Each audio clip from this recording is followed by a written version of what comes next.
শিলাইদহ ভাবে আপনি ওদের, জোড়াসম্ভ ভাবে আপনি এদের। বিশ্বভারতী ভেবেছিল জর্জ বিশ্বাসের নন, আপনি তাদের। রবীন্দ্রনাথ, আপনি আসলে কার? যুদ্ধের সময় ট্রেঞ্চের মধ্যে শেষ নিঃশ্বাস নেওয়ার আগে এক তরুণ কবি ভেবেছিল আপনি তার। বক্তৃতার মাঝে আপনি যখন হঠাৎ মাথা উঁচু করে দাঁড়ান, তখন এক মুহূর্তের জন্যে হলেও মন্ত্রী ভাবেন আপনি তার। নতুন বৌঠান কি কোনোদিন ভেবেছিলেন আপনি তার? রানু, রবীন্দ্রনাথ, আপনি যে ঠিক কার? সে প্রশ্নের উত্তর বাঙালি আজও পায়নি। দাদামশাই ভাবেন আপনি গোড়ার রচয়িতা, আপনি তার। বাবা ভাবেন আপনি বানিয়েছেন শ্রীনিকেতন, আপনি তার। মা ভাবেন আপনার সুরেই বেজে উঠেছে ওর বীণা, আপনি তার।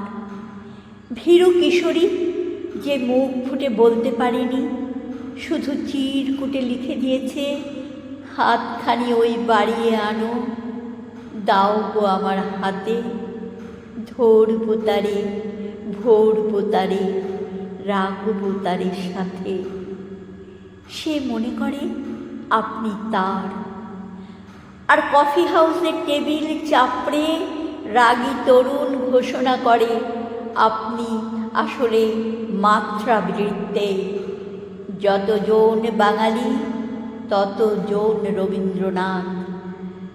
শুধু একদিন শিলাইদহের রবীন্দ্রনাথ আর জোড়াসাঁকোর রবীন্দ্রনাথের, বিশ্বভারতীর রবীন্দ্রনাথ আর জর্জ বিশ্বাসের রবীন্দ্রনাথের, দাদামশায়ের রবীন্দ্রনাথ আর বাবার রবীন্দ্রনাথের, আওয়েনের রবীন্দ্রনাথ আর মায়ের রবীন্দ্রনাথের, ভীরু কিশোরীর রবীন্দ্রনাথ আর রাগী তরুণের রবীন্দ্রনাথের দেখা হয়ে যায় সেই দিন 25শে বৈশাখ।